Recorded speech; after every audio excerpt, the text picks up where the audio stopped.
কিরে কই যাস? বাইরে যাইতেছি রে, বুঝছস? দোয়ারে জায়গা। কই যাইতেছিস তুই? আরে ভিসা পাঠাই দিছে সোহাগ ভাই, কোম্পানির ভিসা। কোনো কিছু করা লাগবে না, খালি বয়ে থাকবো আর মাসে বাংলা টাকায় 4 লাখ টাকা পাঠাবো। বুঝিস নাই মামা?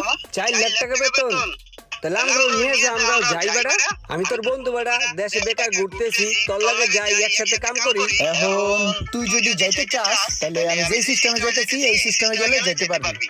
মনে কর যে তুই সিকিউরিটি মান হিসেবে যদি ফার্স্ট টাইম 2 লাখ টাকা দেস তাহলে তোর ভিসা এ করবো হাতে, আর ভিসা এলেই তুই মনে কর যেতে পারবি। কিন্তু বন্ধু আমার কাছে তখন 2 লাখ টাকা নেই, আমার কাছে 1 লাখ টাকা আছে। আমি তোরে এখন 1 লাখ টাকা দিতে আসি, আর 1 লাখ টাকা আমি তোরে কদিন পরে দেই।